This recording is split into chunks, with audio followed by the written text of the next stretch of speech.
अस्सलाम वालेकुम दोस्तों, वेलकम टू माय चैनल। उम्मीद है आप लोग खैरियत से होंगे और टेस्ट की तैयारी अच्छी चल रही होगी। तो ये वीडियो का दूसरा पार्ट है, जो मेरी लास्ट वीडियो उसका दूसरा पार्ट है ये, जिसमें मैं स्टेप नंबर 5 के D E F parts cover करूँगा और स्टेप नंबर 6 भी कवर करूँगा।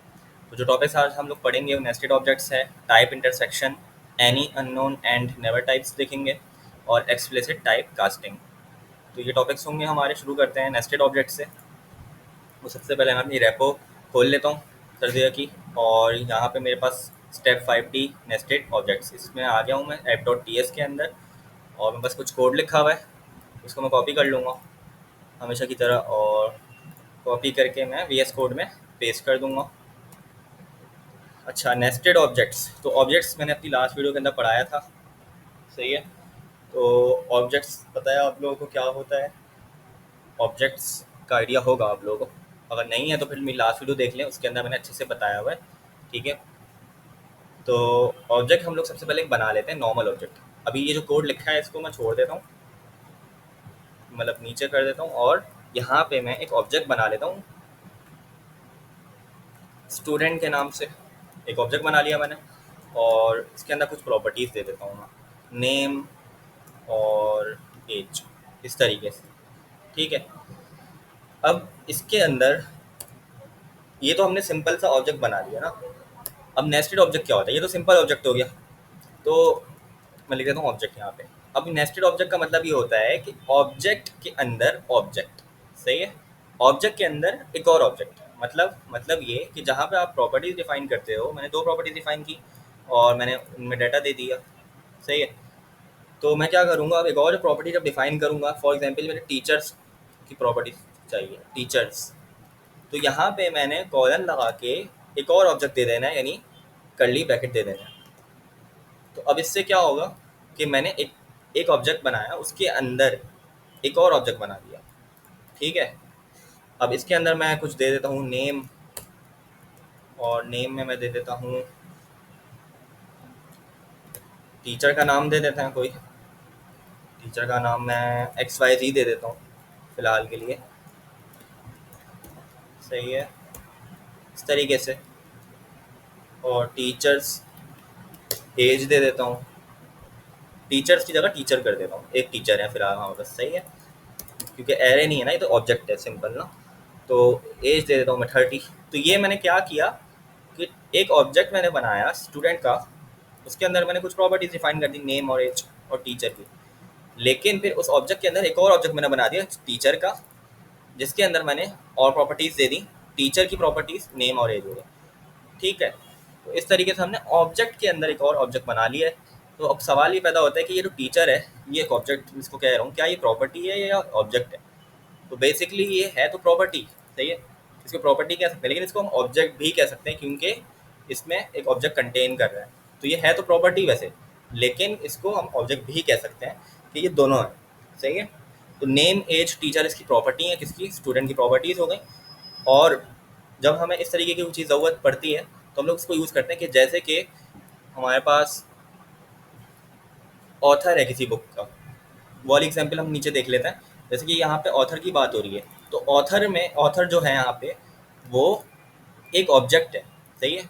माई बुक मैंने एक ऑब्जेक्ट लिया, माई बुक के अंदर मेरे पास एक प्रॉपर्टी है ऑथर, जो कि एक ऑब्जेक्ट है, और एक नेम की प्रॉपर्टी है। तो नेम की तो प्रॉपर्टी सिर्फ प्रॉपर्टी है, स्ट्रिंग इसमें आ रहा है, माई बेस्ट बुक।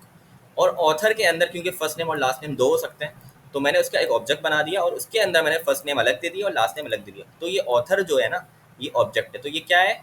ऑब्जेक्ट के अंदर, यानी माई बुक के अंदर एक और ऑब्जेक्ट, तो ऑब्जेक्ट के अंदर एक और ऑब्जेक्ट आ गया, तो इसे हम कह रहे होते हैं नेस्टेड ऑब्जेक्ट, सही है।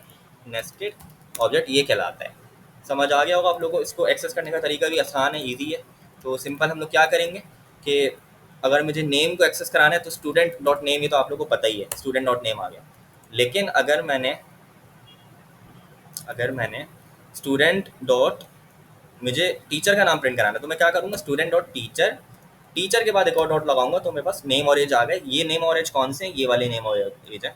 तो यहाँ पे मुझे अगर नेम चाहिए तो नेम लिख दूंगा, एज चाहिए तो एज लिख दूंगा, ठीक हो गया। तो इस तरीके से हम लोग इसको प्रिंट करा सकते हैं। तो इसका आउटपुट क्या होगा? इसका आउटपुट में मैं लिख देता हूँ स्टूडेंट डॉट नेम जॉन आ जाएगा एक, और दूसरा मेरे पास आउटपुट में क्या आ जाएगा, एज है तो एज 30 आ जाएगी, सही है, टीचर की एज आ जाएगी, जे कैपिटल होगा क्योंकि जे कैपिटल यहाँ पे, सही है। तो ये हमने नेस्टेड ऑब्जेक्ट बना लिया।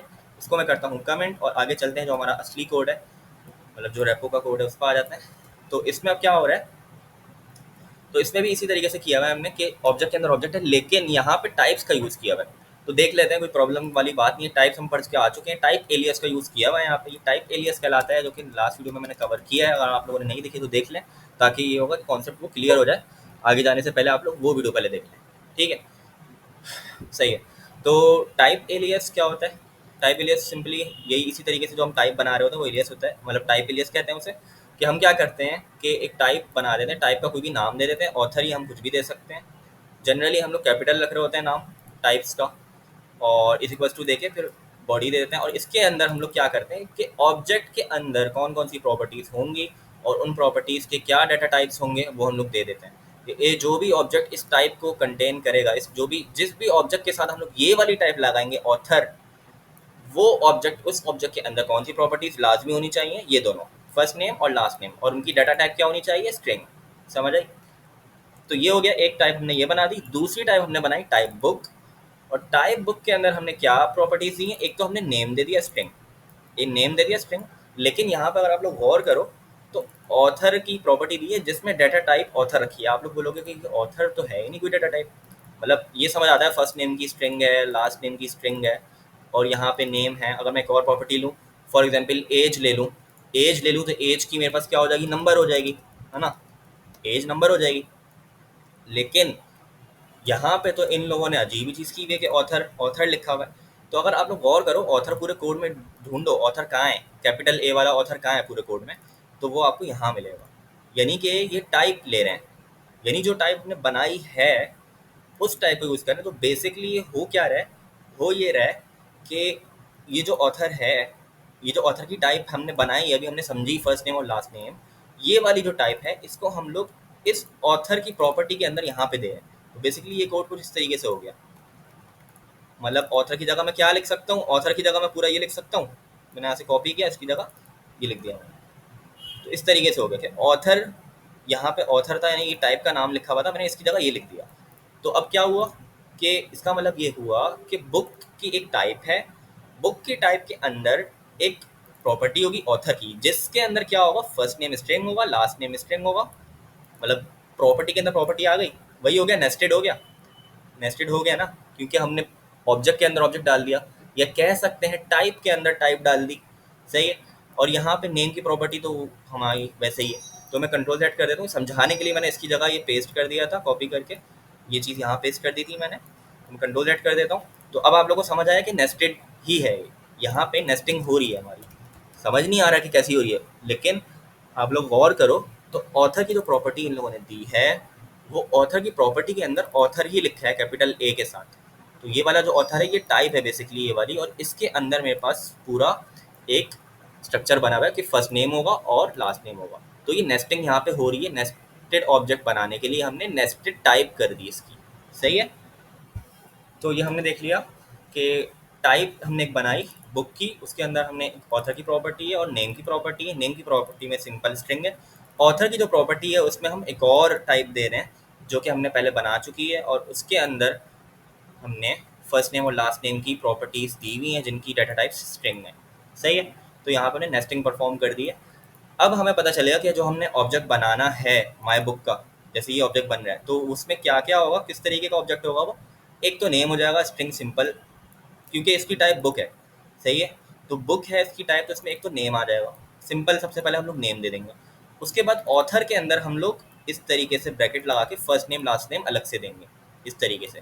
ऑथर के अंदर हम लोग इस तरीके से जो स्ट्रक्चर हमने ऊपर दिया है ऑथर का, वो स्ट्रक्चर हम लोग फर्स्ट नेम ज़िया और लास्ट नेम खान कर देंगे। तो अभी समझाने के लिए मैं इसको और इस तरीके से लिख दूँ, जैसे मैंने अभी लिखा था ऑथर के अंदर, मैं इस तरीके से लिख सकता हूँ। ऑथर की जगह मैंने, इसकी जगह मैंने ये पूरा रिप्लेस कर दिया, बात बराबर हो गई, सही है। और नेस्टिंग को मैं भी छोड़ दूँ ऐसे ही। तो ये यही चीज़ बन गई टाइप बुक जो मैंने यहाँ पे लगाई ऑब्जेक्ट के साथ। तो ऑब्जेक्ट अब यही इस तरीके से हमारा सही स्ट्रक्चर पे आ गया कि एक ऑथर की प्रॉपर्टी मैच हो रही है। स्पेलिंग गलत करके देख लेते हैं, अगर स्पेलिंग गलत करूँ तो एरर आएगा। तो प्रॉपर्टी हमारी मैच हो गई। इसके अंदर हमारे स्ट्रक्चर में क्या है, फर्स्ट नेम और लास्ट नेम स्ट्रिंग होनी चाहिए। तो फर्स्ट नेम और लास्ट नेम ने दे दिया और स्ट्रिंग है दोनों, ज़िया खान, ज़िया भी स्ट्रिंग है, खान भी स्ट्रिंग है, सही है। यहाँ पे कॉमा लगाया और फिर नेम की प्रॉपर्टी हमने दे दी। नेम की प्रॉपर्टी तो सिंपल, हमने बुक का नाम दे दिया, माई बेस्ट बुक, सही है। अब यहाँ पे अगर वही वाली बात आती है कि फर्स्ट नेम में से अगर मैं एम गायब कर दूँ और लास्ट नेम में से ए गायब कर दूँ, तो वो स्पेलिंग मिस्टेक कहेगा कि स्पेलिंग गायब, स्पेलिंग आपकी सही नहीं है, कि ये फर्स्ट एन ए ई जो है ये मिसिंग है, सही है। तो हमें स्पेलिंग का ध्यान रखना है, जो हमने यहाँ पे स्ट्रक्चर में डिफाइन की है, टाइप में डिफाइन की है, वही स्पेलिंग हमारी यहाँ पे भी होनी चाहिए, सही है। तो एरर देगा, वरना एरर देगा, ठीक हो गया। तो ये हमने समझ लिया कि नेस्टेड ऑब्जेक्ट के लिए हमने नेस्टेड टाइप बनाई। और थोड़ा सा इन लोगों ने क्योंकि डायरेक्ट किया हुआ था, इन लोगों ने ये किया हुआ था कि एक टाइप बना के उस टाइप को दूसरी टाइप के अंदर यूज़ कर लिया था। तो मैं वापस से यही कर देता हूँ, ऑथर के अंदर ऑथर इस तरीके से था, ठीक है। तो हम लोग इस तरीके से एक टाइप के अंदर नेस्टिंग के लिए दूसरी टाइप भी यूज़ कर सकते हैं, और ऑब्जेक्ट हमारा उसी स्ट्रक्चर पे फिर बनेगा। ऑथर के अंदर ऑथर था और ऑथर की टाइप में फर्स्ट नेम और लास्ट नेम था, तो यहाँ पे भी ऑथर के अंदर हमने फर्स्ट नेम और लास्ट नेम लिख दिया, ज़िया खान, सही है। आगे चलते हैं और हम लोग आते हैं 5E पे, इंटरसेक्शन टाइप्स पे।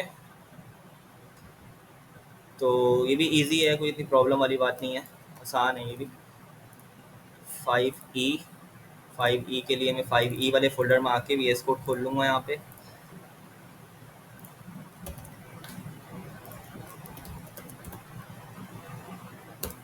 सही है, मेरा VS कोड ओपन हो गया है और यहाँ पे मैंने पेस्ट कर दिया कोड, ठीक है। तो हमारे पास अब क्या है, यहाँ पे सिंपल मैंने दो इंटरफेस बनाए। इंटरफेस हमें पता है किस लिए होता है, ऑब्जेक्ट का स्ट्रक्चर डिफाइन करने के लिए होता है। तो मैंने सिंपल दो इंटरफेस बना दिए हैं यहाँ पे, एक स्टूडेंट का, एक टीचर का। स्टूडेंट के अंदर स्टूडेंट आईडी की प्रॉपर्टी है, नेम की प्रॉपर्टी है। Student ID number data type का है, नेम स्ट्रिंग डाटा टाइप का है। टीचर हमारे पास, टीचर के अंदर टीचर आईडी है, टीचर नेम है, टीचर आईडी में नंबर डाटा टाइप है, और टीचर नेम की जो प्रॉपर्टी है वो स्ट्रिंग डाटा टाइप से बिलोंग कर रही है, ठीक है। नीचे आते हैं और यहाँ पे अब क्या हो रहा है, तो ये हो रहा है हमारा इंटरसेक्शन, टाइप इंटरसेक्शन। यहाँ पे टाइप इंटरसेक्शन परफॉर्म हो रही है, कैसे हो रही है अभी देख लेते हैं।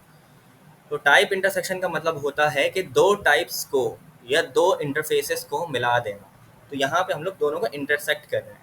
एक इंटरफेस हमने बनाया स्टूडेंट का, एक टीचर का। यहाँ पे हमने स्टूडेंट एंड टीचर, एंड का साइन डाल के, हमने शिफ्ट दबा के, हम लोग जब शिफ्ट दबा के जब हम 7 दबाएंगे तो बस ये साइन आ जाएगा, सिंबल आ जाएगा। तो यहाँ पे हम क्या कर रहे हैं कि दोनों टाइप्स को मिला रहे हैं, यानी या दो इंटरफेसेस को मिला रहे हैं, स्टूडेंट टीचर को, और उसको हम किसको असाइन कर रहे हैं, एक टाइप को।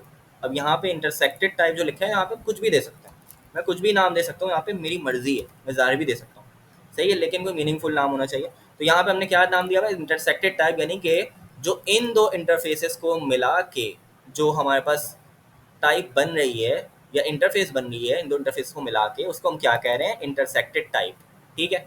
क्योंकि यहाँ पे टाइप है, ये यहाँ पे टाइप का वर्ड है, तो हम ये टाइप बना रहे हैं। तो दो इंटरफेसेस को मिला के हम लोग एक टाइप बना रहे हैं, उस टाइप का नाम क्या होगा, इंटरसेक्टेड टाइप। और इस टाइप के अंदर हमारे पास ये प्रॉपर्टीज़ भी होंगी और ये वाली प्रॉपर्टीज़ भी होंगी। क्यों? क्योंकि हम लोगों ने दोनों इंटरफेसेस को मिला दिया, इंटरसेक्ट कर दिया एंड के सिंबल से, सही है। तो ये हमारी एक मिला के टाइप बन गई है।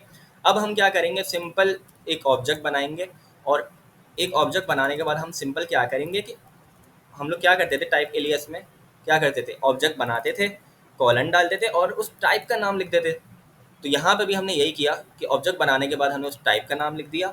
अब इसमें हो ये रहा है कि क्योंकि हमारे पास ये जो टाइप है इंटरसेक्टेड टाइप, ये दो इंटरफेस से मिलकर बन रही है, स्टूडेंट आईडी नेम और टीचर आईडी और टीचर नेम। तो इन दोनों से मिलकर बन रही है, तो ये चारों प्रॉपर्टीज़ लाजमी इस ऑब्जेक्ट के अंदर होनी चाहिए, वरना वो एरर देगा। एक भी प्रॉपर्टी अगर मैं हटा दूँ, फॉर एग्जाम्पल ये टीचर नेम हटा देता हूँ, तो मुझे वो एरर देगा कि भाई teacher name is missing, teacher name is missing. Teacher name तो है ही नहीं, टीचर नेम इस टाइप इस इंटरफेस के अंदर है, सही है। उसमें जो एरर दी है टीचर नेम है, उसको चारों प्रॉपर्टीज चाहिए विद सेम स्पेलिंग्स, प्रॉपर्टीज की सेम स्पेलिंग होनी चाहिए, और विद सेम डाटा टाइप भी सेम होनी चाहिए। अगर मैं सीमा की जगह यहाँ पे कोई नंबर दे दूंगा तो वो मुझे एरर देगा, type number is not assignable to type string. ठीक है, तो वही वाला कॉन्सेप्ट हमारा टाइप एलियस वाला है। बस इसमें सिंपल ये क्या क्या किया है कि दो इंटरफेसेस को मिला दिया है और उनको मिला के हमने एक टाइप को असाइन कर दिया है। अब हो ये रहा है कि उस टाइप को जब हम यूज़ कर रहे हैं ऑब्जेक्ट के अंदर, तो हमें चारों प्रॉपर्टीज़ जो दोनों इंटरफेसेस के अंदर मौजूद हैं, वो चारों की चारों प्रॉपर्टीज़ हमें रिक्वायर होंगी। अगर उनमें से भी एक भी कम पड़ती है तो हम लोग के पास एरर आएगा। और दूसरी बात, डाटा टाइप्स भी सेम होनी चाहिए, स्पेलिंग्स भी सेम होनी चाहिए। हाँ, अगर मैं टीचर नेम को ऑप्शनल कर दूंगा यहाँ पे, तब हमें पता है क्या होगा कि ऑप्शनल में हम लोग अगर नहीं भी दें तब भी काम हमारा चल जाएगा, एरर नहीं आएगा, क्योंकि ये टीचर नेम ऑप्शनल है। सही है, तो इस तरीके से हम लोग इसको यूज़ कर सकते हैं ऑप्शनल को भी। ये एक चीज़ हो गई। दूसरी चीज़ ये कि अगर मैं यहाँ पे टाइप कर दूँ इंटरफेस के बजाय टाइप कर दूँ, तो टाइप भी चल जाएगा हमारे पास। टाइप के लिए थोड़ा सिंटेक्स अलग होता है, हमें पता है। यहाँ पे इज इक्वल्स टू आ जाता है। सही है, यहाँ पे भी इज इक्वल्स टू आ गया। तो अब हम क्या कर रहे हैं, टाइप इंटरसेक्शन, अब दो टाइप्स को मिला रहे हैं। पहले हम दो इंटरफेसेस को मिला रहे थे, है ना। अब यहाँ पे हम लोग क्या कर रहे हैं, दो टाइप्स को मिला रहे हैं, और दो टाइप्स को मिलाने के बाद हम लोग उसको यहाँ पे स्टोर करवा रहे हैं, इंटरसेक्टेड टाइप। तो वही चीज़ है, सेम टू सेम, बस मैंने क्या किया, टाइप कर दिया इंटरफेसेस के बजाय। तो वही कॉन्सेप्ट है कि जो दोनों टाइप्स के अंदर चारों प्रॉपर्टीज़ हैं, वो चारों प्रॉपर्टीज़ होनी चाहिए लाजमी, वरना वो एरर देगा। सही है, तो ये चीज़ थी हमारी कि हम लोग टाइप इंटरसेक्शन को इंटरफेसेस पे भी यूज़ कर सकते हैं, और टाइप के अंदर मतलब टाइप में भी यूज़ कर सकते हैं। सही है, टाइप्स पे भी यूज़ कर सकते हैं, इंटरफेसेस पे भी यूज़ कर सकते हैं। अंडू कर दिया मैंने, वापस इंटरफेस आ गया। तो आगे चलते हैं, और अब हमारे पास जो टॉपिक है वो है एनी अननोन नेवर टाइप्स। तो इसमें ऐप डॉट टी एस के अंदर आ जाता हूँ मैं। और ये भी इतना ईजी है, मतलब मुश्किल नहीं है, इतना इतना मुश्किल नहीं है। तो पहले मैं एनी का कोड कॉपी करके यहाँ पे सिर्फ 5F में आऊँगा और यहाँ पे मैं पेस्ट कर दूँगा। सही है, मेन डॉट टी एस।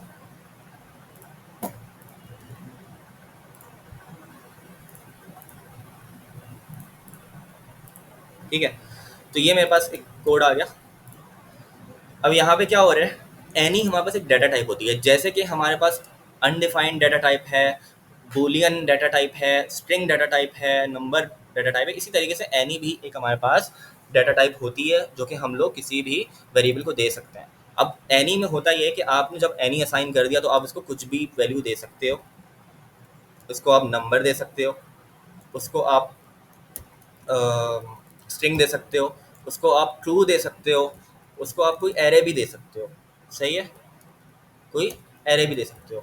तो ये आप पे डिपेंड कर रहा है कि आप कुछ भी दे सकते हो। एनी दे दिया, सही है। तो एनी का मतलब ये होता है कोई भी डाटा टाइप, डाटा उसमें आप दे सकते हो, चाहे वो नंबर हो, सेंटेंस हो, बूलियन हो, कुछ भी हो।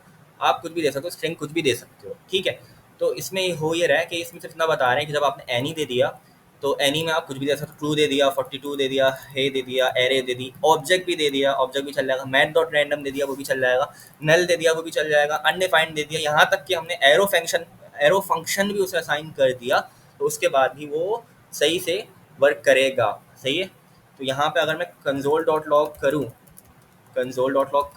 तो क्या प्रिंट होना चाहिए, हमने इतनी सारी वैल्यूज़ दी हैं। तो मैंने हर दफ़ा मैं बताता हूँ, जो लेटेस्ट वैल्यू होती है, जो लेटेस्ट अपडेशन हमारे पास हो रही थी, लेटेस्ट अपडेशन कहाँ हो रही है, आखिर में, सबसे आखिरी में हमने कहाँ अपडेट किया है, लाइन नंबर 11 पे, यहाँ पे ना। तो ये चीज़, इसमें जो भी वैल्यू होगी वो इससे आ रही होगी, कंसोल डॉट लॉग है अगेन। तो ये वाला हमारा कोड प्रिंट हो रहा होगा, मतलब ये वाला जो हमारा कोड, ये वाला जो सेंटेंस है, ये प्रिंट हो रहा होगा। सही है, तो टेस्ट कर लेते हैं एक बार इसको। T S C main dot T S और node main dot J S.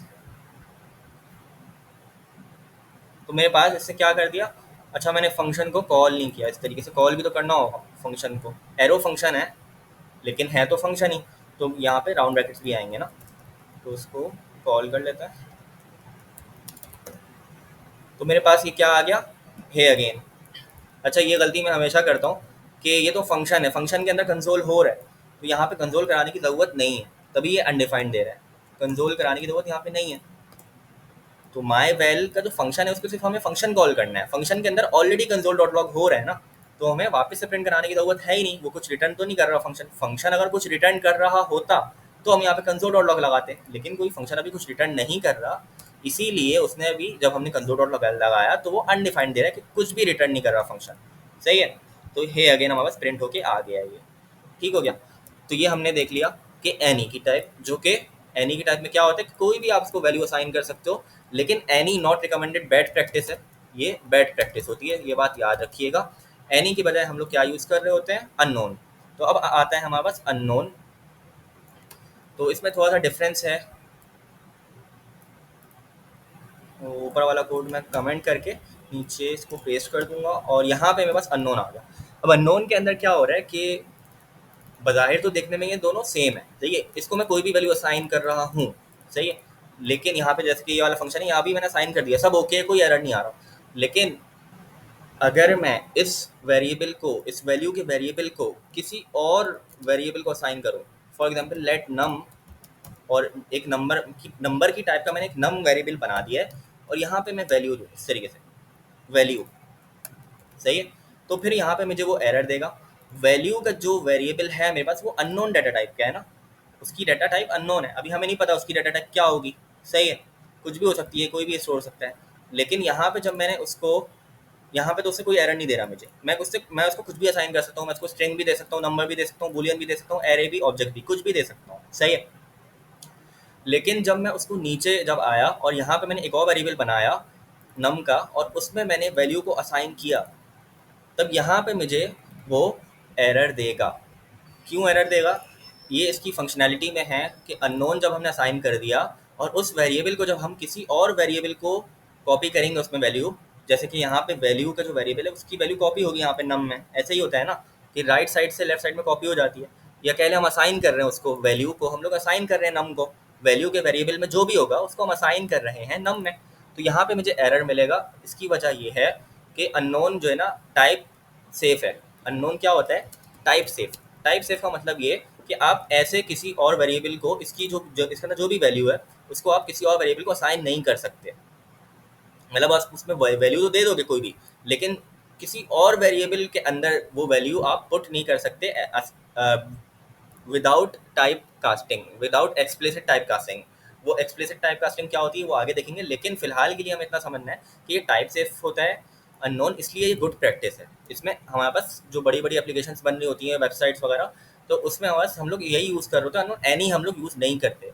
इसकी वजह यही है कि ये टाइप सेफ ये होता है, ये ज़्यादा सेफ होता है टाइप, इसमें एरर के चांसेस कम हो जाते हैं हमारे पास, ठीक है।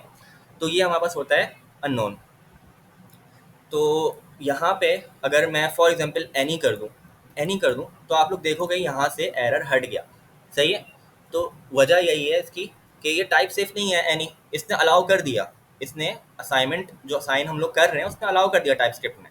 क्यों? क्योंकि इसने देखा एनी है, एनी की टाइप है तो अलाउ कर दो। लेकिन अगर हम यहीं पे अननोन कर दें तो वो अलाउ नहीं करेगा। क्यों नहीं करेगा? वजह यही है इसका कि ये टाइप सेफ है। जब तक कि उसको कंफर्म नहीं होगा, जब तक कि उसको कंफर्म नहीं होगा कि इसके अंदर, वैल्यू के अंदर, जब तक कि टाइप स्क्रिप्ट को कंफर्म नहीं होगा कि वैल्यू के अंदर नंबर मौजूद है, नंबर मौजूद है, तब तक वो उसको यहाँ पे एरर शो कर देगा, करता रहेगा। तो इसको हम आगे देखेंगे कि कैसे हम लोग टाइप एक्सप्लिसिट टाइप कास्टिंग कर रहे होते हैं। तो अभी सिर्फ इतना समझ लें कि क्यों अलाउ नहीं कर रहा, क्योंकि ये टाइप सेफ है, और जो उसकी डाटा टाइप है वो मैच नहीं हो रही, सही है। यहाँ पे अगर हम लोग देखें, type unknown is not assignable to type number. Type unknown जो है वो नंबर को हम असाइन नहीं कर पा रहे, ठीक हो गया। तो इस तरीके से हम लोग कर सकते हैं। अच्छा, यहाँ पे भी अगर आप लोग देखें, हम लोग जब वैल्यू भी असाइन कर रहे हैं ना 42, तो यहाँ पे भी इसकी टाइप अभी अननोन ही है, ऐसा नहीं कि उसने नंबर ले ली। तो इसका हल ये होता है कि हम लोग एक्सप्लिसिट टाइप कास्टिंग करते हैं। वो आगे देखते हैं, आगे आते हैं। ये वही चीज़ बता रहे हैं कि एरर थ्रो करेगा। दिखा देता हूँ मैं आप लोगों को, कॉपी करता हूँ, और यहाँ पे इसके बाद नेवर आ जाएगा, नेवर भी इजी है, तो इसको मैं कमेंट करता हूँ और नीचे मैं इसके पेस्ट कर दूंगा ये। तो यहाँ पे अब आप लोग देखें, लेट वेल अननोन, एक वैल्यू का वेरिएबल, वेल का वेरिएबल बनाया है, उसकी डाटा टाइप अननोन है, सही है, यहाँ तक बात समझ आती है। अब यहाँ पे हो ये रहा है कि कौन सा, मैंने एक वेल वन का वेरिएबल बनाया है, दूसरा वेरिएबल जिसकी डाटा टाइप अननोन है, सही है, और वेल की भी अननोन है। तो यहाँ पे तो दोनों टाइप्स अननोन है, तो यहाँ पे तो वो ओके हो रहा है, यानी कि एरर नहीं दे रहा, क्योंकि दोनों ही अननोन है ना, दोनों ही नहीं पता। यहाँ पे भी अननोन है, यहाँ पे भी अननोन है, टाइप मैच हो गई हमारी। एनी है, यहाँ पे वेल टू की जो डाटा टाइप है वो भी एनी है, और यहाँ पे वेल की अननोन है, तो ये भी सही है। मतलब यहाँ पे कोई प्रॉब्लम नहीं होगी। प्रॉब्लम जब आएगी जब स्पेसिफिक टाइप जब हम देंगे, मतलब ये कि बुलियन या नंबर या स्ट्रिंग या एनी का एरे, ये क्या ये दोनों क्या चीज़ें हैं मैं बताता हूँ, अभी इसको छोड़ना है। अभी एनी का एरे या स्ट्रिंग या नंबर या बुलियन, प्रॉब्लम यहाँ पे आएगी जब हम वेल के वेरिएबल को इन variables val 3 val 4 val 5 val 6 इन वेरिएबल्स में असाइन करने की कोशिश करेंगे तो प्रॉब्लम आएगी। वो बोलेगा भाई कि वेल तो अननोन है, मैं कैसे बुलियन को असाइन कर दूँ। सही है, उसको पता होना चाहिए कि हाँ वो बुलियन है। तो इसका एक तरीका होता है एक्सप्रेस टाइप कास्टिंग, वो देखते हैं अभी। लेकिन आप लोगों को ये कॉन्सेप्ट समझ आ गया होगा कि हम लोग इस तरीके से अननोन के वेरिएबल को किसी और वेरिएबल को असाइन नहीं कर सकते। ठीक है, यहाँ पे आप वैल्यू दे सकते हो, यहाँ पे कुछ भी वैल्यू दे सकते हो, आप नंबर दे दो, स्ट्रिंग दे दो, या ट्रू फॉल्स बुलियन दे दो, कुछ भी दे सकते हैं। ठीक है, या कोई एरे दे दें या कोई ऑब्जेक्ट दे दें, तो कुछ भी दे सकते हैं, वो हमारी मर्जी है। लेकिन एरर तब भी आएगा, क्यों आएगा, क्योंकि हमें उसको बताना पड़ेगा टाइपस्क्रिप्ट को एक्सप्लिसिटली कि हाँ ये जो वैल्यू हम लोग दे रहे हैं ये बूलियन है या ये नंबर है। समझ आई। तो इस तरीके से हम लोग अननोन का यूज़ कर रहे हैं। ये टाइप सेफ होता है, ये एरर फेंक देता है शुरू में। ऐसा मतलब कोड में ही एरर आता है, ऐसा ना हो कि बाद में चल के एरर आए, बाद में प्रॉब्लम करे। तो एनी को हम लोग यूज़ नहीं कर रहे होते हैं। अच्छा, ये चीज़ क्या होती है, रिकॉर्ड और इस तरीके से ग्रेटर देन और लेस देन का साइन जो लगे हुए हैं, तो ये बेसिकली हम लोग क्या कर रहे हैं यहाँ पे कि ये हमने टाइप डिफाइन की हुई है वेल 6 की। क्या टाइप है कि ये एक ऑब्जेक्ट है, जिसकी एक ऑब्जेक्ट हमने बनाया हुआ है, मतलब इसके अंदर कोई ऑब्जेक्ट होगा। वेल 6 के अंदर क्या होगा, एक ऑब्जेक्ट होगा। सही है, उसकी टाइप क्या होगी ऑब्जेक्ट की, ऑब्जेक्ट के अंदर जो की होगी, यानी कि हमें पता है कि ऑब्जेक्ट के अंदर प्रॉपर्टीज होती हैं। ऐसा ही है ना, ऑब्जेक्ट के अंदर प्रॉपर्टीज होती हैं और वैल्यूज होती हैं। जैसे कि अगर मैं ऑब्जेक्ट की बात करूँ तो भी हम लोग देख के आ चुके हैं कि ये ऑब्जेक्ट है माई बुक का, इसके अंदर कुछ प्रॉपर्टीज हैं, ये प्रॉपर्टी है, ये वैल्यू है। या नेम की बात कर लो, नेम प्रॉपर्टी है, ये वैल्यू है ना। तो इसी तरीके से ये बता रहे हैं कि ये जो वेल 6 का वेरिएबल है, इसके अंदर हमारे पास स्ट्रिंग टाइप की प्रॉपर्टी होगी, यानी कि स्ट्रिंग जो प्रॉपर्टीज होंगी वो स्ट्रिंग होगी, और जो वैल्यू होगी वो किसी भी टाइप की हो सकती है। बस ये बता रहे हैं और कुछ नहीं है, तो इससे कंफ्यूज नहीं होना। ये इसकी टाइप है कि वेल 6 के अंदर कोई ऑब्जेक्ट होगा जिसकी टाइप क्या होगी, जिसमें जो प्रॉपर्टीज होंगी वो स्ट्रिंग टाइप की होगी, और जो वैल्यू होगी वो किसी भी डाटा टाइप की हो सकती है, नंबर भी हो सकता है, स्ट्रिंग भी हो सकती है, बुलियन भी हो सकता है। सही है। और यहाँ पे वेल 8 की अगर मैं बात करूँ, वेल 8 में ये एक फंक्शन है। सही है, वेल 8 एक फंक्शन है जिसमें अगर आप लोगों ने पढ़ा हो रेस्ट पैरामीटर्स, तो रेस्ट पैरामीटर्स इसकी टाइप होगी कि रेस्ट पैरामीटर्स इसमें पास करेंगे। रेस्ट पैरामीटर्स क्या होते हैं कि जितने भी हम पैरामीटर पास करना चाहें हम पास कर सकते हैं, तो ये रेस्ट पैरामीटर कहलाता है। एनी इसमें डाटा टाइप है, आप डाटा कोई भी स्ट्रिंग पास कर सकते हो, कोई भी नंबर पास कर सकते हो वेल 8 के अंदर। तो वेल 8 क्या है, हमारे पास एक फंक्शन एज अ फंक्शन काम करेगा, है तो वेरिएबल लेकिन एज अ फंक्शन काम करेगा, जिसके अंदर हम लोग क्या पास कर सकते हैं, कोई जितने भी पैरामीटर हम लोग चाहें पास कर सकते हैं। क्योंकि यहाँ पे 3 डॉट्स लगे हुए, 3 डॉट्स क्या होते हैं, रेस्ट पैरामीटर्स। और रिटर्न टाइप क्या होगी फंक्शन की, वॉइड, रिटर्न कुछ नहीं करेगा वो। सही है, मतलब अंदर ही हम कंसोल करा देंगे, रिटर्न कुछ नहीं करेगा। लेकिन वही वाली बात, ये वेल इसको असाइन किया हुआ है, तो वेल क्या है, अननोन है। तो वेल हम लोग इसको नहीं कर सकते असाइन। क्यों नहीं कर सकते, क्योंकि अननोन है। हम लोग स्पेसिफिक टाइप को वेल असाइन नहीं कर सकते। तो एनी की एरे हो गई, इसको भी असाइन नहीं कर सकते। रिकॉर्ड का ये जो है हमारे पास रिकॉर्ड की टाइप है, इसको भी असाइन नहीं कर सकते। स्ट्रिंग हो गई, नंबर हो गई, बुलियन, किसी को भी असाइन नहीं कर सकते। क्यों नहीं कर सकते, क्योंकि हमारे पास टाइप स्क्रिप्ट अननोन वेरिएबल्स जो जिनकी डाटा टाइप अननोन होती हैं, ऐसे वेरिएबल्स जिनकी डाटा टाइप अननोन होती है उनको अलाउ नहीं करती है कि किसी और वेरिएबल को हम लोग असाइन करें, उसको ये अलाउ नहीं होता। इसलिए वो एरर फेंक देता है कि टाइप जो भी टाइप है उसकी type unknown is not assignable to type boolean. Type boolean पे अननोन असाइन नहीं किया जा सकता अनलेस एंड अनटिल आप एक्सप्लिसिट टाइप कास्टिंग कर दो, तो वो एरर खत्म हो जाएगा। वो आगे देखते हैं, इसी के बाद का टॉपिक है वो, अभी 2 मिनट में हम लोग देख लेंगे उसको। ठीक है, तो ये हमारा हो गया अननोन। सही है, तो एनी और अननोन में फ़र्क समझ आ गया। काम दोनों का तकरीबन सेम है, लेकिन अननोन थोड़ा सा क्या है कि सेफर है। सही है, उसमें एरर्स कम आ रहे होते हैं। एरर्स कम कहाँ पे आ रहे होते हैं, यहाँ पे तो आप लोग बोलोगे कि यहाँ पे एरर आ रहा है, तो ये एरर तो यहाँ पे से फेंक दिया, लेकिन जब एप्लीकेशन आपकी रन होगी ना, तो वहाँ पे आपके एरर्स कम आएंगे। मतलब जब एप्लीकेशन आप डेवलप कर लोगे और उसके बाद रनिंग पे टेस्टिंग पे करोगे तो वहाँ पे एरर्स कम आएंगे। सही है, तो ये एरर यहीं पे बता देगा अभी ये होगा कुछ, तो हम इसको सॉल्व कर लेंगे एक्सप्लिसिट टाइप कास्टिंग से। उसका तरीका होता है पूरा एक्सप्लिसिट टाइप कास्टिंग का, उससे हम सॉल्व कर लेते हैं। ठीक है, तो ये होता है टाइप सेफ, ये आपको याद रखना है। अननोन टाइप सेफ होता है। बस आगे चलते हैं, और आगे आता है नेवर हमारे पास। तो ये तो काफ़ी ईजी है। बहुत ईजी है। नेवर के लिए आपको पता होना चाहिए, नेवर के लिए आपको एक चीज़ पता होनी चाहिए, फंक्शन की रिटर्न टाइप, जिसका छोटा सा ओवरव्यू मैं जल्दी से दे देता हूँ कि फंक्शन की रिटर्न टाइप होती है हमारे पास। कोई भी हमारे पास फंक्शन होता है ना, दुनिया का कोई भी फंक्शन हो गया, वो उसकी कोई ना कोई रिटर्न टाइप होगी हमारे पास। सही है। फॉर एग्जाम्पल अगर मैं फंक्शन की बात करूँ, फंक्शन एफ ले लूँ, सही है, और यहाँ पे मेरे पास कुछ, मेरे पास रिटर्न करूँ 1। अच्छा मैंने ब्रैकेट गलत लगा दी है, सही है। रिटर्न 1, तो अब इसकी रिटर्न टाइप क्या हो गई, मैं 1 कर रहा हूँ ना, 1 रिटर्न कर रहा हूँ ना, 1 क्या है, नंबर है, तो इसकी रिटर्न टाइप क्या हुई, नंबर। क्या रिटर्न कर रहे हैं, नंबर। यहाँ पे मैंने लिखा नहीं इसकी रिटर्न टाइप, लेकिन ऑलरेडी उसने क्या कर लिया, पहचान लिया कि रिटर्न हो रहा है 1, तो रिटर्न क्या होगा, 1 रिटर्न होगा। तो इस फंक्शन को जब भी मैं कॉल करूँगा, इस फंक्शन को जब भी मैं कॉल करूँगा, तो मुझे क्या वो रिटर्न करके देगा, 1। और इसको मैं अगर प्रिंट कर दूँ कंसोल डॉट लॉग के अंदर, इसको अगर मैं प्रिंट कर दूँ इस तरीके से कंसोल डॉट लॉग के अंदर, तो मेरे पास क्या प्रिंट होगा, 1 प्रिंट हो जाएगा, सिंपल। क्यों प्रिंट होगा, देख लेते हैं। इसलिए प्रिंट होगा क्योंकि ये रिटर्न 1 कर रहे हैं। चला के भी दिखा देता हूँ आप लोगों को, T S C main dot T S और node main dot J S. तो यहाँ पे क्या रिटर्न, क्या आंसर आ गया, 1 आ गया। क्यों आया, क्योंकि हमने एफ को कॉल किया, एफ के अंदर क्या रिटर्न हो रहा है, 1। यहाँ पे अगर मैं कोई स्ट्रिंग रिटर्न कर दूँ, जैसे हेलो की, तो यहाँ पे अब क्या इसकी रिटर्न टाइप हो गई, स्ट्रिंग। सही है। तो वापस से चला के दिखा देता हूँ, यहाँ पे अब क्या मेरे पास प्रिंट हो जाएगा, हेलो प्रिंट हो जाएगा। सही है। तो इस तरीके से हम लोग फंक्शन की रिटर्न टाइप्स होती हैं। अब अगर फॉर एग्जांपल ये कुछ भी रिटर्न नहीं कर रहा, कंसोल डॉट लॉग कर दूंगा अगर मैं यहाँ पे, नथिंग रिटर्न्स, सही है। अब यहाँ पे कोई रिटर्न नहीं, कुछ रिटर्न नहीं हो रहा ना, और यहाँ से मैं कंसोल डॉट लॉग हटा दूंगा क्योंकि अब रिटर्न कुछ नहीं हो नहीं रहा, तो मुझे कंसोल डॉट लॉग यहाँ पे लगाने की जरूरत भी नहीं है। अगर कुछ रिटर्न हो रहा हो तो आप कंसोल डॉट लॉग लगा के उसको प्रिंट करा सकते हो, है ना। लेकिन अभी तो कुछ रिटर्न नहीं हो रहा, मैंने रिटर्न का कीवर्ड ही हटा दिया, तो यहाँ पे इसकी डेटा टाइप रिटर्न टाइप क्या हो जाएगी, वॉइड। वॉइड का मतलब कुछ रिटर्न नहीं हो रहा। सही है। ये जो हम लोग नथिंग रिटर्न प्रिंट करा रहे हैं, ये तो हम लोग प्रिंट करा रहे हैं, यहाँ पे रिटर्न तो नहीं करा रहे हैं। मैंने ये तो नहीं लिखा ना रिटर्न, ये तो नहीं लिखा ना। तो रिटर्न का मतलब ये होता है कि जहाँ पे फंक्शन कॉल हुआ है वहाँ पे ये वैल्यू जो भी रिटर्न हो रही है वो वैल्यू वहाँ पे आके गिरेगी और उसको हम कंसोल करा देंगे।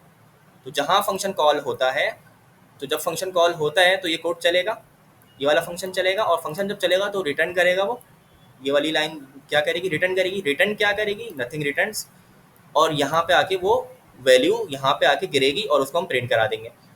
तो ये होता है हमारे पास रिटर्न।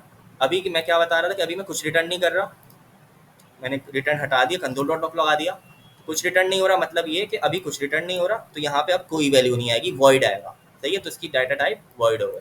समझ आई। तो हर फंक्शन ना कुछ रिटर्न कर रहा होता है। वॉइड रिटर्न का मतलब ये होता है कुछ रिटर्न नहीं हो रहा, और अगर आप कुछ रिटर्न कर रहे हो, नंबर, स्ट्रिंग, बूलियन, तो फिर उसकी रिटर्न टाइप यहाँ पे लिखी भी आ जाएगी कि क्या रिटर्न कर रहे हैं। ठीक है। आप चाहो तो बता भी सकते हो, जैसे वॉइड मैंने बता दिया कि कुछ रिटर्न नहीं होगा। अगर मैंने यहाँ पे लिख दिया नंबर, तो फिर मुझे यहाँ पे एरर मिलेगा, वो बोलेगा ज़रूर कुछ ना कुछ रिटर्न करना पड़ेगा हमें। वो बोलेगा कि तुमने कुछ रिटर्न नहीं किया, कुछ तो रिटर्न करो, नंबर हम तुमने दिया है तो नंबर रिटर्न तो करो। तो मैं यहाँ पे रिटर्न करा दूंगा नंबर 1 रिटर्न करा दिया। कोई भी नंबर हो सकता है, वो आपकी मर्जी है, लेकिन नंबर होना चाहिए, क्योंकि हमने उसको बताया कि भाई रिटर्न करेगा फंक्शन। सही है। अब उसको रिटर्न करने के रिटर्न जो होगा वो 6, यहाँ पे जैसे 6 रिटर्न होगा तो वो यहाँ पे आके गिरेगा, यहाँ पे आके गिरेगा तो उसको प्रिंट भी कराना पड़ेगा। तो रिटर्न जब जो भी हम वैल्यू रिटर्न कर रहे हैं उसको प्रिंट भी कराना, अगर हमें प्रिंट कराने की ज़रूरत है तो प्रिंट करा लें, वरना उसको वेरिएबल में भी सेव करा सकते हैं। लेट रिटर्न वैल्यू मैं लिख सकता हूँ, let return value equals F. तो अब जो भी रिटर्न होगा 6, वो यहाँ पे आके गिरेगा, और यहाँ पे आके जब गिर गया तो वो यहाँ पे कॉपी हो जाएगा रिटर्न रिटर्न वैल्यू। अब इस वेरिएबल के साथ आप जो भी कराना करा लो, कंसोल डॉट लॉग करा लो। सही है। तो इस तरीके से हम लोग जो है ना रिटर्न करवा रहे होते। तो ये रिटर्न का छोटा सा कॉन्सेप्ट था जो कि शायद बहुत सारे स्टूडेंट्स को नहीं पता था।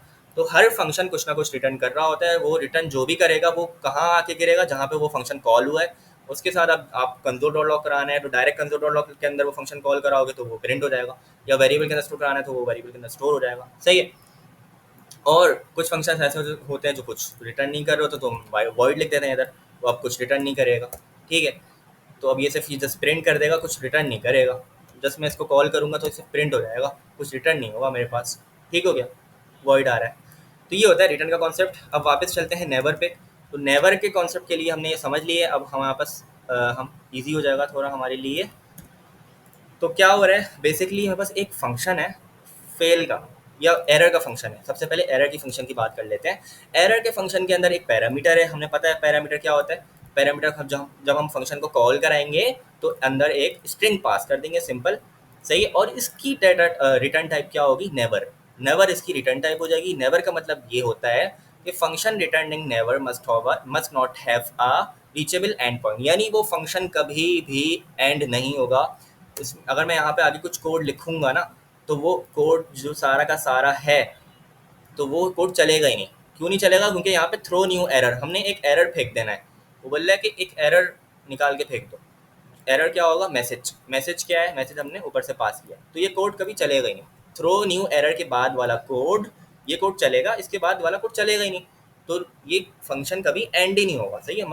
Must not have a reachable and point, इसका कोई एंड पॉइंट नहीं है फंक्शन का, यही बोल रहा है। तो नेवर का मतलब यही होता है कि अगर हमने रिटर्न टाइप नेवर कर दी तो इसका मतलब ये होगा कि इस फंक्शन कभी भी सक्सेसफुली एंड नहीं होगा। उसमें कोई ना कोई एरर आ जाएगा या कुछ जो है ना इनफाइनाइट लूप लगा होगा, कुछ ना कुछ हो रहा होगा, उसमें मसला होगा, ठीक है। तो ये होती है नेवर की डाटा टाइप, नेवर की रिटर्न टाइप। रिटर्न टाइप, सही है, डाटा टाइप गलती से बोल दिया, रिटर्न टाइप, ठीक है। तो अब हो क्या रहा है इसमें देख लेते हैं। फंक्शन है, एरर का नाम, फंक्शन का नाम एरर है, सही है। पैरामीटर है एक मैसेज का जिसकी डाटा टाइप स्ट्रिंग है, यानी कि एरर का जो एरर का जो भी कॉल होगा फंक्शन, जब भी हम कॉल करेंगे उसमें स्ट्रिंग होनी चाहिए कोई, सही है। स्ट्रिंग पास करनी होगी हमें, कोई नंबर पास नहीं कर सकते हम लोग इस तरीके से, वरना वो एरर देगा, सही है। और इसकी नेवर रिटर्न टाइप है। और यहाँ पे फंक्शन की बॉडी के अंदर हम थ्रो न्यू एरर कर रहे हैं, तो ये न्यू का कीवर्ड है और ये थ्रो का भी कीवर्ड है टाइपस्क्रिप्ट का। अभी इसको छोड़ दें, होते क्या है। और एरर जो है, ये जो एरर है ये भी हमारे पास एक टाइपस्क्रिप्ट का वो है, क्या है, कंस्ट्रक्टर है। टाइपस्क्रिप्ट के कंस्ट्रक्टर से आ रहा है, तो इसको भी छोड़ दें, इसमें इतनी पढ़ने की ज़रूरत नहीं है। बस ये एरर जब भी हमें कोई प्रिंट कराना हो ना, तो हम लोग थ्रो न्यू एरर की तरह इस तरीके से हम लोग ये लिख देते हैं। तो ये हमें पढ़ाया नहीं है क्योंकि, इसलिए तो अभी आप इसको छोड़ दें। सिर्फ हमने ये लाइन लिखनी है और यहाँ पे जो भी मैसेज हमने नीचे से पास किया होगा वो आके यहाँ पे इसके अंदर, इस एरर के अंदर पास हो जाएगा। तो बस इतना करना है हमें, तो वो प्रिंट हो जाएगा हमारे पास मैसेज। जो भी हमारे पास एरर होगा वो प्रिंट होकर आ जाएगा, वो एरर फेंक देगा। और इस लाइन के बाद जैसे ही लाइन चलेगी तो आगे का कोड रन नहीं होगा। नेवर की हमने रिटर्न टाइप लगाई हुई है इसमें, तो आगे का कोड रन नहीं होगा, बस ये फंक्शन यहीं पे एंड हो जाएगा। और सक्सेसफुली एंड नहीं होगा, तुम फेल हो जाएगा, मतलब ना फंक्शन आगे रन ही नहीं करेगा, रन नहीं करेगा। तो ये होता है हमारा नेवर की रिटर्न टाइप। अब इसी तरीके से फेल है, एक और फंक्शन हमने फेल बनाया। फेल के अंदर हमारे पास एरर कॉल हो रहा है। जो ऊपर फंक्शन बनाया ना हमने, ये वाला एरर, ये फेल के अंदर हम लोग यहाँ पे कॉल कर रहे हैं, सही है। रिटर्न एरर, ई स्मॉल है यहाँ पे, ई स्मॉल है, तो स्पेलिंग मैच कर रही है, तो हमने पता लगा लिया कि हाँ ये वही वाला फंक्शन की बात हो रही है। जो ऊपर हमने बनाया है उसको हम यहाँ पे कॉल कर रहे हैं। यहाँ पे हम क्या दे रहे हैं, समथिंग फेल्ड। अभी मैंने बताया था क्या पैरामीटर होगा, स्ट्रिंग का पैरामीटर चाहिए था ना यहाँ पे। तो यहाँ पे हमने आर्गूमेंट में क्या दे दिया, समथिंग फेल्ड, एक पैरामीटर हमने पास कर दिया, स्ट्रिंग पास कर दी। वो जाके यहाँ पे आएगा और यहाँ पे आके फंक्शन चलेगा और फिर एरर थ्रो कर देगा, सही है। इस तरीके से हम लोग यूज़ कर रहे होते हैं। अब यहाँ पे भी अगर आप लोग गौर करें तो फेल का जो फंक्शन है उसकी भी खुद ब खुद इसने टाइपस्क्रिप्ट ने टाइप क्या ले ली, रिटर्न टाइप क्या ले ली, नेवर। मतलब ये कि उसने देखा टाइपस्क्रिप्ट ने कि फेल के अंदर एक फंक्शन कॉल हो रहा है एरर का, उस एरर के फंक्शन की टाइप क्या है, नेवर। जब इसकी रिटर्न टाइप नेवर है एरर की, तो फिर ऑलरेडी फेल की रिटर्न टाइप भी नेवर हो जाएगी, क्योंकि जब ये फेल हो रहा है, ये फंक्शन सही से नहीं चल रहा, तो फेल वाला फंक्शन भी सही से नहीं चलेगा। तो उसने ऑलरेडी, क्योंकि उसने देखा कि एरर की भी ऑलरेडी नेवर है रिटर्न टाइप, तो उसने क्या उसको असाइन कर दिया, नेवर की रिटर्न टाइप असाइन कर दी टाइपस्क्रिप्ट में, ठीक है। तो टाइपस्क्रिप्ट ने ऑटोमेटिकली इसकी रिटर्न टाइप नेवर असाइन कर दी। तो ये हो गया हमारे पास नेवर। अच्छा, अब इनफाइनाइट लूप की बात कर लेते हैं। तो हमारे पास एक और फंक्शन है इनफाइनाइट लूप, जिसकी रिटर्न टाइप नेवर है। उसके अंदर हमने क्या किया हुआ है, वाइल का एक लूप लिया हुआ है, और ये वाइल का लूप हमेशा ट्रू रह रहा है, इसके अंदर कोई कोड नहीं लिखा हुआ, ये ट्रू ही रह रहा है, हमेशा चलता रहेगा, कभी ये कंडीशन फॉल्स नहीं होगी, क्योंकि हमने ट्रू लिख दिया। जाहिर सी बात है, हमने ट्रू लिख दिया तो वो चलता ही रहेगा, चलता ही रहेगा, कभी एंड नहीं होगा। तो ये क्या हो रहा है कि ये वाला फंक्शन अगर हमने एक दफ़ा कॉल कर लिया तो ये फंक्शन चलता ही रहेगा, सॉरी, ये वाइल लूप चलता ही रहेगा, मतलब रन करता ही रहेगा, और कभी भी ये फंक्शन एंड नहीं होगा। तो यही बात हमारी प्रूव हो गई कि function returning never must not have a reachable and point, कभी भी उसका एंड पॉइंट रीच नहीं होगा। फंक्शन में जो बाद में कोड लिखा हुआ होगा वो कभी भी नहीं चलेगा, क्योंकि ये वाइल का लूप चलता रहेगा तो ये वाला कोड कभी रन ही नहीं होगा। समझ आई बात? यहाँ पे अगर मैं console.log भी लिख दूँ ना, हेलो, या कोई नंबर प्रिंट करा दूँ, तो यहाँ पे क्या मुझे देगा, अनरीचेबल कोड डिटेक्टेड, मतलब ये रोड कभी रीच नहीं हो सकता, यहाँ तक कोड कभी कंपाइलर आएगा ही नहीं, वो इसी इसी में घूमता रहेगा, वाइल का लूप हमेशा चलता रहेगा। समझ आई? तो ये होता है नेवर की रिटर्न टाइप। हमने नेवर की रिटर्न टाइप इसलिए असाइन करते हैं कि कुछ ना कुछ एरर अगर आ गया, इनफाइनाइट लूप चल रहा है, तो हम इसमें नेवर की रिटर्न टाइप उसको असाइन कर देते हैं। सही है? यहाँ पे हमारा ये हो रहा था कि एरर फेंक रहा था, जब भी एरर इस तरीके से हम लोग फेंकते हैं, या एरर जब भी हम लोग इस तरीके से कॉल करवाते हैं, तो यहाँ पे आगे जितना भी कोड है वो नहीं चलेगा। सही है? तो ये हमारा हो गया नेवर की रिटर्न टाइप। अच्छा, आगे आते हैं, और अब हमारे पास है, अब जो मैंने आप लोगों को बताया था कि अननोन का, मैंने अभी बताया था ना कि इस मसले का हल क्या है, तो उस पर बात कर लेते हैं। वो होती है एक्सप्लिसिट टाइप कास्टिंग। स्टेप 6 है हमारा, छोटा सा है इसका हल। तो मैं वापस से आऊँगा 5F के अंदर, और यहाँ पे मेरे पास जो ये कोड था मेरे पास, इसको मैं वापस से अनकमेंट करता हूँ थोड़ी देर के लिए, और इसको मैं कमेंट कर देता हूँ। ठीक है, यहाँ तक कोई प्रॉब्लम नहीं होगी आप लोगों को। ये हमने वापस से इसको देख लेते हैं। अब यहाँ पे होगा क्या कि एक्सप्लिसिट टाइप कास्टिंग में अगर मैं आऊँ f.ts, और यहाँ पे मैं इस कोड को कॉपी कर लेता हूँ। वैसे तो इसके लिए नई फाइल बनानी चाहिए थी, लेकिन चले हम लोग अभी इधर ही कर देते हैं। और यहाँ पे मैं क्या करूँगा, मैंने क्या किया, यहाँ पे इसको पेस्ट कर दिया। सही है? अब मैंने एक वेरिएबल लिया है माय नेम का, और अननोन की मैंने उसको क्या असाइन कर दी, डाटा टाइप। सही है? हमें पता है कि अननोन की डाटा टाइप असाइन कर दी। तो एक सेकंड के लिए मैं इसको भी हटा देता हूँ। सही है? अब अगर मैं इस वेरिएबल, नया वेरिएबल लूँ न्यू के नाम से, let new V, new variable के नाम से मैंने एक नया वेरिएबल ले लिया। सही है? उसकी डाटा टाइप है स्ट्रिंग। सही है? अब अगर मैं इस माय नेम को असाइन करने की कोशिश करूँगा, तो हम लोग को पता है कि ये असाइन नहीं करने देगा। क्यों असाइन नहीं करने देगा? अभी हमने ऊपर देखा कि अननोन टाइप सेफ होता है, वो असाइन नहीं करने देता है दूसरे वेरिएबल को, जब तक उसको ये कंफर्म नहीं हो जाए कि ये जो है ना स्ट्रिंग है। तो यहाँ पे स्ट्रिंग सही है, लेकिन टाइप स्क्रिप्ट को अभी अननोन, क्योंकि हमने यहाँ पे लिखा हुआ है, तो टाइप स्क्रिप्ट इसको स्ट्रिंग नहीं मान रहा, वो उसको क्या मान रहे हैं, अननोन मान रहे हैं। इसको है तो असली हमें दिख रहा है कि स्ट्रिंग है, लेकिन टाइप स्क्रिप्ट को क्या दिख रहा है, अननोन। सही है? तो इसको हम लोग सॉल्व करने के लिए, इस एरर को, कि जब हमने अननोन दिया, तो इस एरर को सॉल्व करने के लिए हम लोग क्या करते हैं, एक्सप्लिसिट टाइप कास्टिंग, जिसको हम लोग किस तरीके से करते हैं कि माय नेम का वेरिएबल, जहां अननोन का वेरिएबल हमने असाइन करवा रहे हैं न्यू वेरिएबल को, उसके आगे हम लोग लिखेंगे एज स्ट्रिंग। इससे ये होगा कि हमने टाइप से को बता दिया कि माय नेम को एज स्ट्रिंग लो, और फिर उसको असाइन कर दो न्यू के वेरिएबल को, न्यू वी को। सही है? तो इस तरीके से हम लोग एक्सप्लिसिट टाइप कास्टिंग कर रहे होते हैं। सिंपल है, बहुत कोई प्रॉब्लम वाली बात नहीं है।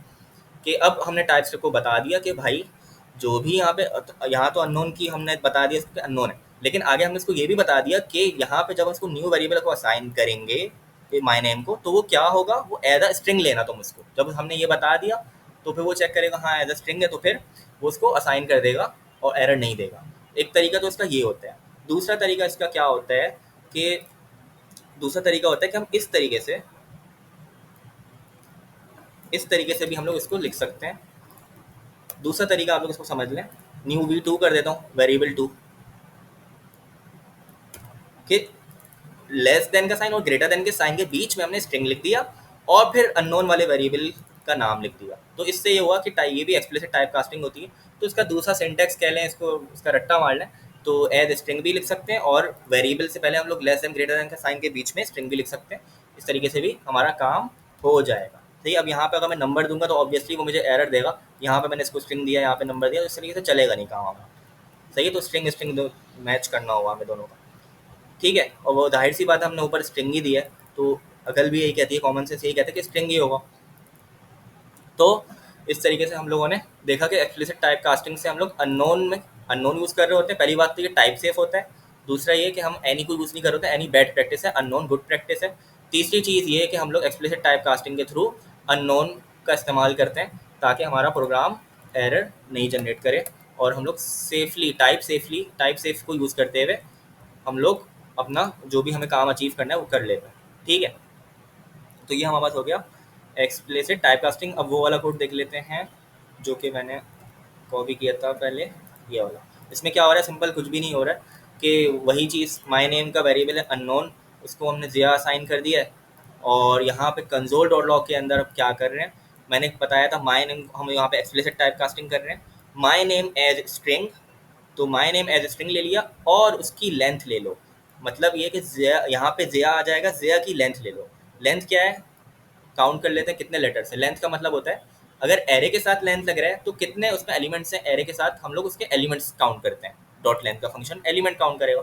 लेकिन अगर स्ट्रिंग के साथ डॉट लेंथ लग जाए ना, स्ट्रिंग के साथ, तो उसके वो लेटर्स काउंट करता है। तो 1 2 3, यहाँ पे 3 आंसर आएगा इसका कि माई नेम एज स्ट्रिंग की लेंथ कितनी है, 3 है, क्योंकि 3 लेटर्स हैं। सही है। इसी तरीके से सेम टू सेम यहाँ पे भी यही किया है कि ये दूसरा वाला तरीका जो मैंने बताया था आप लोगों को कि लेस देन ग्रेटर देन के साइन के बीच में हमने स्ट्रिंग लिख दिया और आगे वेरिएबल का नाम लिख दिया और उनको ब्रैकेट में रख के हमने डॉट लेंथ का फंक्शन लगा दिया। तो यहाँ पे क्या हो गया, डॉट लेंथ वो निकाल के लाएगा 3। तो दोनों केसेस में हमारे पास 3 3 आंसर ही आएगा। यहाँ से मैं डॉट लेंथ हटा देता हूँ और मैं इसको प्रिंट करके दिखा देता हूँ आप लोगों को, ताकि यहाँ पे हमारे पास नाम प्रिंट हो जाएगा और यहाँ पे मेरे पास लेंथ प्रिंट हो जाएगी। तो यहाँ पे ज़िया प्रिंट होगा और यहाँ पे 3 प्रिंट हो जाएगा। ठीक है, तो उसको रन करके मैं दिखा देता हूँ। ऊपर का कोड में कमेंट करके रन कर देता हूँ उसको, और नो मेन डॉट जेएस, तो ज़िया प्रिंट हो गया और 3 प्रिंट हो गया। सही है। इस तरीके से हम लोगों ने एक्सप्लिसिट टाइप कास्टिंग पढ़ लिया है। और यहाँ पे अगर मैं इसको वापस से अनकमेंट करूँ एक सेकंड के लिए, तो यहाँ पे इसका एरर हल करने का तरीका क्या होगा एक्सप्लिसिट टाइप कास्टिंग का, एज बुलियन। सही है। यहाँ पे मैं क्या कर दूंगा, एज नंबर। यहाँ पे मैं क्या कर दूंगा, एज स्ट्रिंग। तो इस तरीके से हम लोग इसके एरर सॉल्व करते जाएंगे। एक्सप्लिसिट टाइप कास्टिंग के थ्रू हमने इसको बता दिया कि अगर कि जब बुलियन है, वेल वेल को एज अ बुलियन लो, वेल को अभी अननोन है लेकिन वेल को बुलियन लो। सही है। वेल को बुलियन लेके फिर उसके बाद उसको असाइन करो वेल 3 को, वेल को नंबर लो। सही है। और उसके बाद फिर वेल 4 को असाइन करो। ठीक हो गया। तो इस तरीके से हम लोग इसको कर सकते हैं। आगे इसको भी हम लोग इस तरीके से कर सकते हैं कि एज लिख के ये कर देंगे, एज लिख के जो भी टाइप होगी, अब ये जो भी टाइप है इसको हमने कॉपी करके एज लिख दिया कि ये टाइप होगी वेल की, तभी जो है ना वेल 6 में स्टोर हो जाएगा। सही है।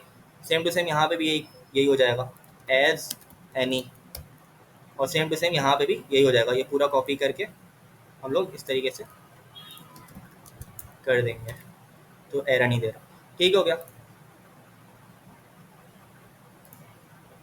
तो इस तरीके से कर दिया। अच्छा, इसमें कुछ एरर आ रहा है तो इसको छोड़ दें, ये इतना कॉम्प्लेक्स पढ़ने की ज़रूरत नहीं है। बस ये समझना है कि एक्सप्लिसिट टाइप कास्टिंग में हमें किस तरीके से करते हैं, एज लगा के, और हम लोग उसकी डाटा टाइप लिख देंगे जो भी हमारी डाटा टाइप होगी, तो वो एरर नहीं देगा। दूसरा तरीका ये है कि हम लोग लेस देन और ग्रेटर देन के साइन के बीच में डाटा टाइप लिख देते हैं। तो ये हमारा टॉपिक कवर हो गया है आज का, आज के जितने भी टॉपिक थे। और थोड़ी सी लॉन्ग हो गई वीडियो, पार्ट्स में हो गई, तो वो ऑब्वियसली क्योंकि सारी चीज़ें समझानी होती हैं तो स्किप मैं नहीं कर रहा होता हूँ, तो वीडियो थोड़ी सी लंबी हो जाती है।